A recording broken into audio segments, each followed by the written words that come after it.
다시 집으로 돌아가셔서 집으로 조금 쉬었다가 뭐 몸 상태가 요렇게 되면 다시 오세요 하는 거예요. 그래서 내가 뭔 소리야 지금 양수가 터져가지고 갑자기 아이가 태어나면 어떡해, 왜 다시 또 집에 가라고 그래. 1편 영상을 보니까 제가 이제 한번 편집하기 전에 한번 봤는데 좀 쓸데기 없는 말을 좀 많이 한 것 같긴 한데 흥미가 없어도 좀 들어주셔서 고마워요. 그런데 이 출산 이야기는 한번 여러분들께 드리고 싶어서, 미국에는 그러니까 돈이 없으면 그냥 공짜로 아기를 낳을 수 있다. 그래서 그냥 우리도 2천만 원이 넘는 돈 한 푼도 안 내고 럭셔리 병원에서 아이를 낳았다. 그래서 참 미국은 아예 돈이 없으면 낫다. 근데 이제 저희가 이제 중산층이 됐습니다. 그래서 이제 우리 아이가 이제 아이를 낳을 때가 됐어요. 그때가 2017년이에요. 우리 둘째 막내 아들.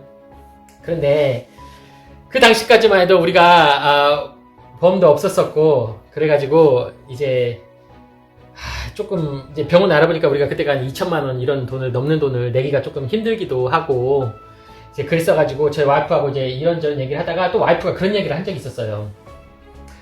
자기가 보니까 그 임신을 하고 이제 아이를 이제 10개월을 품에 안고 이제 아이를 낳으러 갔을 때 이건 조금 너무나도 이제 성스러운 거 아니냐. 그리고 아이를 낳을 때 나는 좀 따뜻하게 편안한 곳에서 좀 릴렉스 하면서, 어쨌든 저쨌든 간에 사람마다 엄마들마다 다 다르지만 그냥 가자마자 아기를 뿡 낳는 사람들도 있지만, 많은 엄마들이 진통 시간이 있고 계속 기다리는 시간이 있다. 진통이 왔다가 멈췄다가 이제 대기하는 기다리는 시간이 있는데, 그 병원에서, 그 차가운 병원에서 이제 배경도 조금 차가운 배경이고 마음도 이렇게 편안하지가 않고, 이제 그런 데에서 계속 몇십 시간씩 기다리다 보니까 자기가 마음적으로도 안정이 안 되고 너무 불안하고, 그 당시에 내가 그런 게 30시간 동안 기다리면서 약간 좀 차가운 그 병실 안에 그냥 있던 게 자기를 가장 힘들게 했던 게, 심리적으로 그게 가장 힘들게 했다. 그 말을 제 와이프가 하더라고요. 그 30시간 넘게 기다리는 동안 그게 너무 힘들었다고. 그래서 둘째를 낳을 때는 아무래도 비용도 비용적인 부분이 있는 거니까 자기는 이것저것 조사를 해보니까 내추럴한 방법으로 한번 아이를 낳고 싶다. 그러면 그 방법이 뭐냐? 쉽게 말해서 이 내추럴한 방법이라는 게 뭐냐면, 일반 이제 산부인과 의사분께서 대기를 하고 계세요. 근데 이제 아이를 낳을 때 뭔가 이제 내추럴한 방법으로 낳아요. 뭐 수중분만 요런 걸로 낳으시는 분도 있고 뭐 다른 방법도 있다고 하는데, 제 와이프 같은 경우에도 수중분만으로 했거든요. 그러니까 이제 그 첫 번째 병원 갔을 때하고 두 번째 병원 갔을 때하고 뭐가 다르냐, 이걸 보니까 정말로 그러니까 안락하게 꼭 집에서 낳는 것 같은 그런 느낌을 조성을 해주더라고요.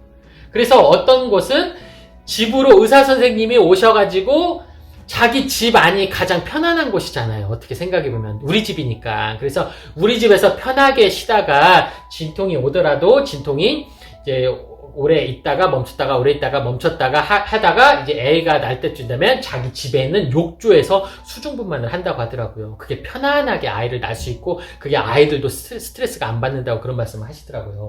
그렇기 때문에 좀 그런 걸로 하자. 그래서 이제 집에서는 낳을 수는 없고, 그 병원을 가보니까 이제 산부인과 의사 선생님이 계셔가지고 그 아이를 낳게 이제 도와주시기는 하는데, 이제 정말 내추럴한 방법으로 아이를 낳는 방법이라고 하더라고요. 그런데 제 와이프가 그 전에 공부를 정말 많이 했어요. 뭐냐면, 그 진통이 왔을 때 진통을 어떻게 하면 제어를 할 수 있는지, 그것을 이미지 트레이닝을 정말로 아이가 정말 낳기 직전, 진통이 오기 직전까지 몇 개월 동안 그런 준비를 하고, 그 아이를 거의 산딸이 될 때쯤에는 더 많이 그걸 준비를 하더라고요. 그게 뭐냐면 최면요법이라는 그런 게 있더라고요. 이게 여러분께 믿거나 말거나 이렇게 말씀드리는데, 저는 이거 다 경험해서 말씀을 드리는 거예요, 여러분. 제가 굳이 뭐 이런 거 하고 거짓말 할 이유가 없는 거잖아요. 그러니까 와이프가 이제 핸드폰으로 그 최면요법 이런 거 최면 다운로드를 받을 수가 있어요. 뭐냐면, 아이가 진통이 왔을 때 그 핸드폰으로나 이제 라디오 같은 걸로 컴퓨터로 이렇게 딱 틀어놓으면 그 최면 음악이 나와요. 그래서 뭐 진정하세요, 뭐 숨을 여러 번 쉬고, 뭐 이렇게 차분하게 생각을 하시고, 마음을 편하게 생각하시고, 이렇게 편하게 생각을 하세요, 이렇게 해서 거기서 그 음악에서 지시를 해줘요. 그리고 그 음악대로 따라하다 보면 그 산모가 너무나도 이렇게 안정이 돼요. 왜냐면 막 긴장하잖아요. 얼마나 고통스러운 게 이제 다가올 걸 알기 때문에 고통스럽고 막 이게 긴장도 되고 막 무섭기도 하고 막 그런 것들을 안정을 시켜주는 거예요. 그러다 보니까 뱃속에 있는 아이한테도 이런 스트레스를 덜 준다고 하더라고요. 그래서 이제 제가 이제 말씀을 드리자 보면 이제 와이프가 그날도 그때도 밤이었었어요. 이제 우리 아이가 태어나기 전에 밤이었었는데 이제 양수가 딱 터졌어요. 양수가 딱 터졌는데 병원을 이제 찾아갔습니다. 와이프를 이제 내가 운전을 하고 병원을 갔고 선생님이 딱 오셨어요. 그래서 선생님이 우리 와이프 딱 상태를 체크를 딱 해요. 양수가 터졌잖아요. 그러면 저 같은 심정에는 양수가 터졌으니까 곧 아이가 나오겠구나 그런 생각을 하는 거잖아요. 그런데 첫째 때 양수가 터지고 나서도 30시간이 걸렸어요. 30시간을 기다렸단 말이에요, 병원에서.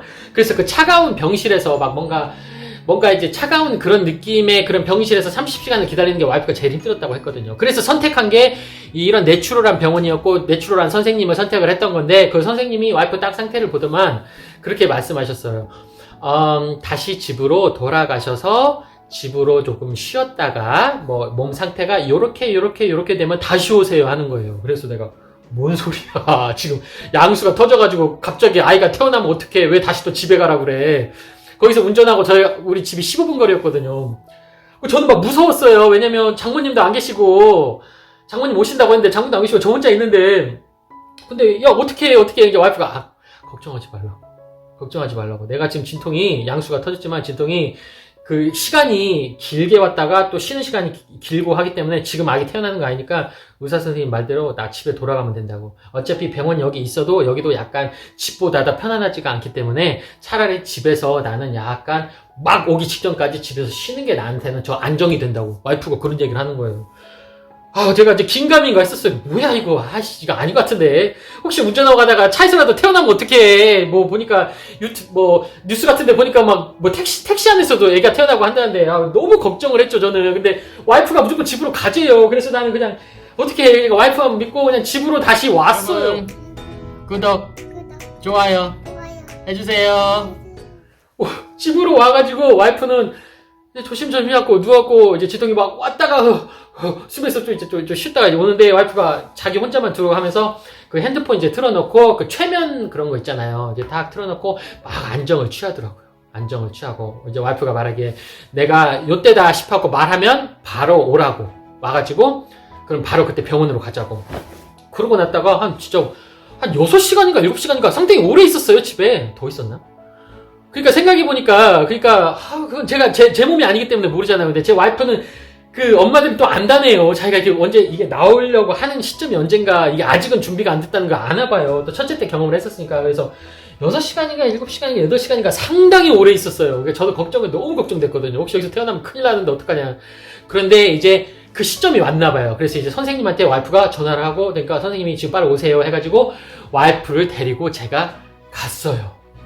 가가지고 이제 조금 이제 좀 안정을 취하세요 하면서 정말로 이게 어떻게 해놨냐면요. 거기 방을 진짜로 그냥 우리 일반 가정집처럼 해놨어요. 가정집에 있는 그 목욕탕 욕실처럼 해놔가지고 그 욕실에다가 물을 이렇게 딱 받으시고 이제 와이프를 이제 이쪽으로 돼가지고 이제 조금 이제 준비됐냐고 좀 기다리다가 물속에 안에 들어가서 저도 물 안에 들어가고 요즘에 수중분만 하는 거 유튜브 많이 나와요. 한번 찾아보세요. 그래서 제가 와이프를 뒤에서 껴안고 이렇게 해가지고 거기서 그때도 와이프가 참 낫는 건 금방 나아요. 뽕 하고 또 빵 났어요. 그 타이밍이 있더라고요.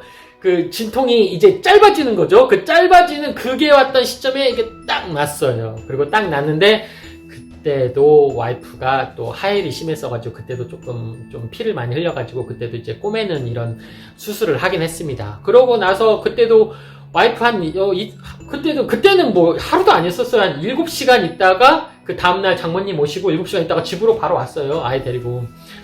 그러니까 저는 그게 솔직히 말씀드리면 정말로 문화 충격이었어요. 아니 양수가 터져갖고 병원에 갔는데 선생님이 갔는데 선생님이 그냥 집에 가서 쉬시라고 하고 그걸 또 와이프를 데리고 내가 다시 또 집에 와가지고 우리 와이프는 또 괜찮다 나는 또 걱정돼 죽겠는데 괜찮다 나가 있어라. 그리고 와이프는 핸드폰 틀어놓고 그 최면요법 나오는 그 음악 들으면서 명상하면서 안정을 취하고 있다가 준비됐다 가자고 다시 가가지고 가자마자 거기 물속에서 뻥 낳고. 그러니까 이게 너무나도 저는 충격이었어요. 솔직히 말씀드리면 첫째 때는 와이프가 뭐 진통을 30몇 시간 한 것도 충격이었고 병원비가 그렇게 많이 나온 것도 충격이었는데 병원비가 그게 또 나라에서 다 대주는 공짜여가지고 그것도 좀 충격이었고 근데 이놈의 둘째는 무슨 양수가 터졌는데 다시 집으로 갔다가 다시 또 병원으로 갔다가 또 물속에서 아이가 뻥 태어나고 이제 그런 것들이 와 한국에서 우리 조카들 태어날 때 그리고 우리 친구들 뭐 아이 낳았을 때 뭐 이렇게 찾아가고 보면 그런데 제가 상상했던 이런 산부인과 제가 상상했던 아이가 태어나는 과정하고 너무 다르다 보니까 뭐 여기 산후조리 이런 것도 없고 그런 게 저한테는 너무 충격이었거든요. 그러면 여러분 궁금하신 게 병원비가 얼마가 나왔냐? 이 내추럴한 방법으로 났던 것은 저희가 5,000불 나왔습니다. 그러니까 한국 돈으로 따지면 600만 원 정도예요. 그래서 그게 아마 3번에 나눠서 저희가 냈던 걸로 생각납니다. 그러니까 거의 4분의 1 가격이 된 거죠. 그래서 둘째 아이는 가격도 저렴한 가격으로 그리고 이제 와이프가 지금에 와가지고 말을 했던 게 그거였어요. 둘째 아이가 태어났을 때 자기는 훨씬 마음 편하게 낳았다고 하더라고요. 그게 때로는 뭐 전문가는 아니겠지만 엄마가 스트레스를 받고 마음이 편하지가 않고 이런 게 하면 아이를 낳을 때도 더 힘들게 낳는 그런 게 있나 보더라고요. 그런데 이제 둘째 같은 경우에는 아주 편안하게 명상도 하고 또 집에 와가지고 그냥 편안하게 쉬다가 나올 때쯤 되니까 또 가가지고 낳고 이런 식으로 하다 보니까 제 와이프가 훨씬 스트레스도 적었고 그리고 첫째 때 경험을 했었으니까 그런 것도 있었겠지만 마음도 훨씬 편했고 가격도 훨씬 더 저렴했고 그래서 자기는 둘째 아이가 태어났을 때 우리 아이한테도 너무 좋았었고 자기도 너무 마음이 편했었다고 그런 얘기를 하더라고요. 그래서 여러분 이게 꼭 막 뭐 말도 안 되는 이야기 같기도 하잖아요. 그래서 제가 말씀을 드리다시피 조금 이것은 긴가민가로 믿거나 말거나로 들으셔도 괜찮다고 그렇게 말씀을 드렸던 거예요. 그래서 여러분들께 미국에서 제 아이 둘이 태어나면서 출산의 과정 여러분 평범하지가 않잖아요. 미국에서는 요렇게 많이 한답니다. 뭐 가격도 어마어마하고요. 그리고 이렇게 내추럴한 방법으로 해가지고 양수가 터졌는데 집에 가가지고 다시 쉬다가 다시 오고 막 요런 경험도 저도 해보기도 했었네요. 그래서 여러분들께 좀 독특한 이야기가 될 것 같기도 해서 좀 흥미가 없는 이야기일 수도 있겠는데 한번 제가 미국에서 겪었던 우리 와이프 출산의 경험, 아이가 태어났던 과정들 그 경험에 대해서 한번 말씀을 드려봤습니다. 여러분 1부, 2부에 걸쳐서 재미없는 이야기 들어주셔서 정말 감사합니다. 저는 다음 주제로 다음 영상에서 여러분 다시 찾아뵙도록 하겠습니다. 살림하는 미국아빠 JT였습니다. 감사합니다. 재밌게 보셨다면 좋아요, 구독 부탁해요.